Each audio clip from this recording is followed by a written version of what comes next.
Welcome to Sophia Coaching Center. Today PGTRB Max Unit 4 Differential Geometry. Next isometric lines and correspondence தான் பார்க்க போறோம். Definition பாருங்க. Two surface S and S dash are said to be isometric or applicable if there exists a correspondence U dash equal to U dash of U comma V, V dash equal to V dash of U comma V between their parameters where U dash and V dash are single valued functions of U and V and this equation வந்து not equal to 0. So two surface எடுத்துக்கிறோம். அது வந்து ஐசோமெட்ரிக்னு எப்போ சொல்லுவோம் அப்படின்னு சொன்னாக்கா parameters வந்து என்னவா இருக்கு அப்படின்னு சொன்னாக்கா single valued functionாக இருக்கணும் and dou of U dash comma V dash divided by dou of U comma V not equal to 0.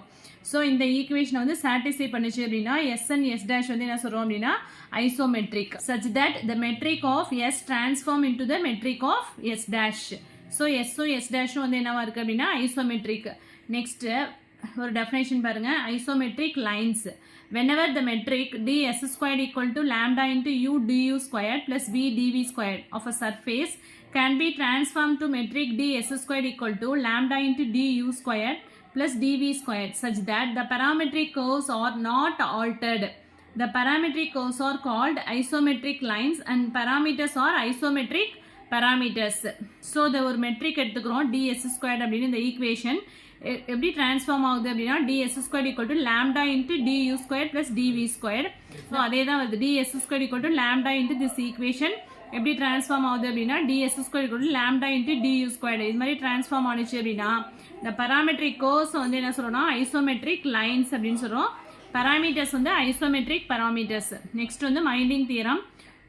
So very important TRB la கேட்ட question, two surfaces of the same constant Gaussian curvature are locally isometric. ஓகேவா?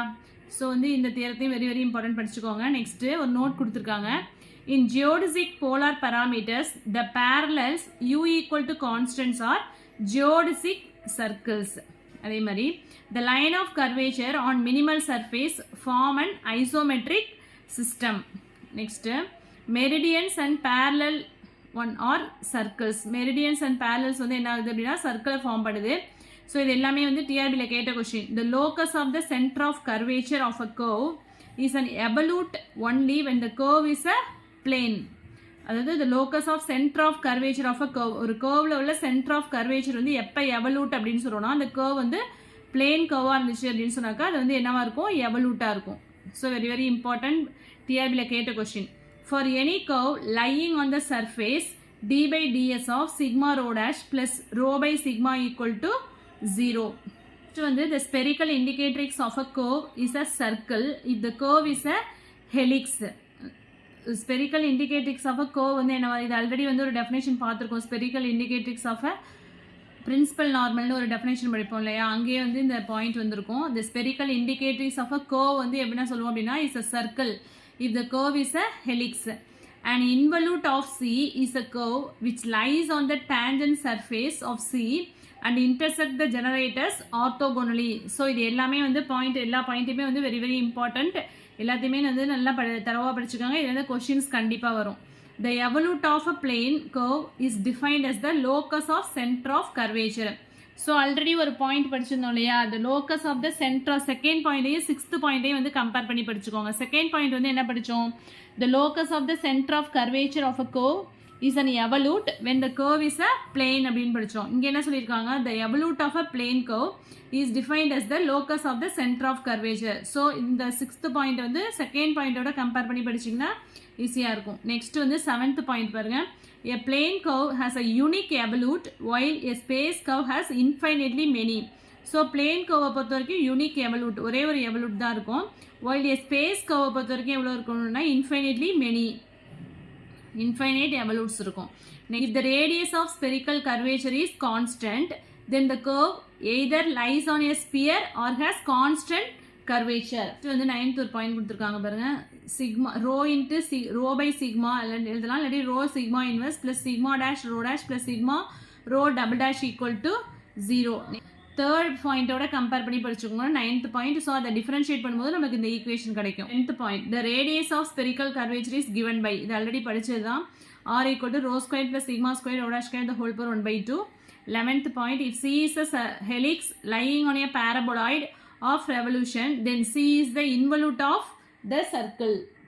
So ஏன்னா வந்து நம்ம already என்ன பார்த்துருக்கோம், tangent of the சர்க்கிள்ங்கிறது என்ன, normal to the parabola அப்படின்னு ஒரு ஈக்குவேஷன் படிச்சிருக்கோம் இல்லையா. ஸோ அதுலேருந்து தான் வந்து இந்த பாயிண்ட் கொண்டு வந்திருக்காங்க.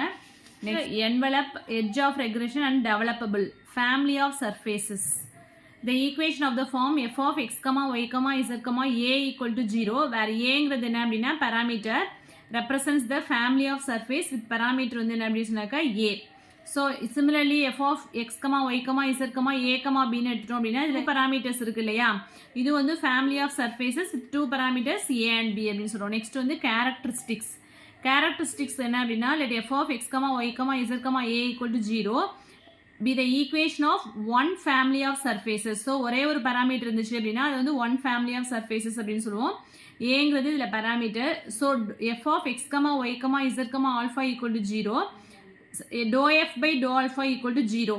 So இந்த ஈக்குவேஷனை சாட்டிஸ்ஃபை பண்ணிச்சு அப்படின்னா அதெல்லாம் வந்து என்ன சொல்றோம், கேரக்டரிஸ்டிக் அப்படின்னு சொல்றோம், corresponding to the value alpha. So இதான் வந்து கேரக்டரிஸ்டிக் உள்ள equation.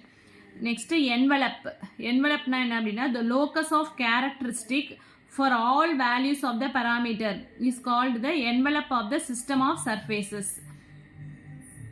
So equation of envelope கொடுத்திருக்காங்க பாருங்க. Eliminating alpha between f of x, y, z, alpha equal to 0, that is dou f by dou alpha equal to 0, we get the equation of the envelope. Same characteristic மாதிரியே தான் இங்க வருது. ஓகேவா. So என்ன பண்றோம், alpha வந்து eliminate பண்றோம் இந்த ஈக்குவேஷன்லேருந்து. ஸோ அதுக்கு என்ன பண்றோம், டிஃபரன்ஷியேட் பண்றோம் with respect to alpha. So இதுவும் வந்து TRB ல கேட்ட question, envelope of the equation. Next the edge of regression. It is the locus of the ultimate points of intersection of consecutive characteristic of one parameter family of surfaces.